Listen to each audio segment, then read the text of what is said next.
Mga kaigsunan ko ni Kristo, mayong gabi kaninyong tanan. Adunay say nangutana kanako, mao kini ang iyang gipangutana. Unsa man gid kalainan ni ining duha, ang pagbasol ug ang paghinulsol? Pareha ba ni sila? Palihok kog tubag. Salamat. Ang akong tubag igsuon, dili kana pareha. Ang pagbasol, lahi gina siya sa paghinulsol. Sige lang kag basol sa imong pagpakasala. Inig ugma nakasala sad ka, nagbasol na sad ka. Sunod ugma nakasala sad ka, nagbasol gihapon ka. Wa gyud magbalik-balik gyud ang imong pagpakasala kay tungod nasigil ng kag basol.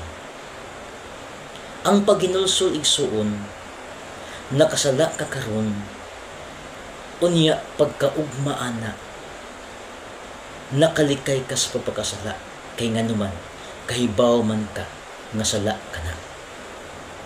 Nakalikay gid ka, kay nganuman imo mang gitiman-an nga sala ka na. Maghatag ko nimo example igsuon. Nasa akong paglakaw sa dalan,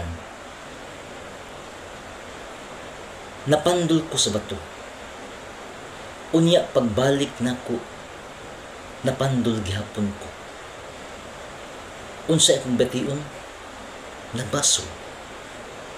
Nagbasol nganong niagi ko pagbalik dinhi, nga napandol mo ko ganiha. Ang pagbasol igsuon, magbalik-balik pina, sigil lang kakapandol ni ng napita. Ikaduha, paghinulsol.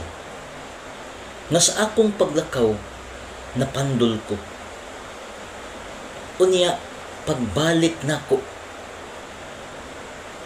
nakahibaw man ko, niya ng dapita, mapandol ko sa bato. Mulik kay gid ko, dili di ko muagi ni dapita.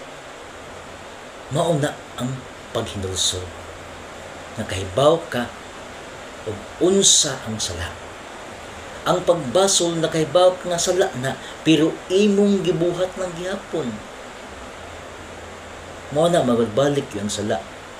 Pero ang paghinulsol, nakahibaw ka nga sala ka na, makalikay gid ka o dili na ning babuhat ang pagpakasala. Mauna ang kalainan, ang pagbasol ug ang paghinulsol. Pero mas tindot ang pagbasol ang paghinulsol mag-uban kung ikaw nagbasol sa imong mga sala. Inubanan sa paghinulsol aron kita makamata ug makahibaw nga sala kana ang imong ginawa. Mao kana ang akong itubag kanimo igsuon nga dakong kalaian ang duha, ang pagbasol o paghinulsol. Daghang salamat o mayong gabi kaninyong tanan. God bless.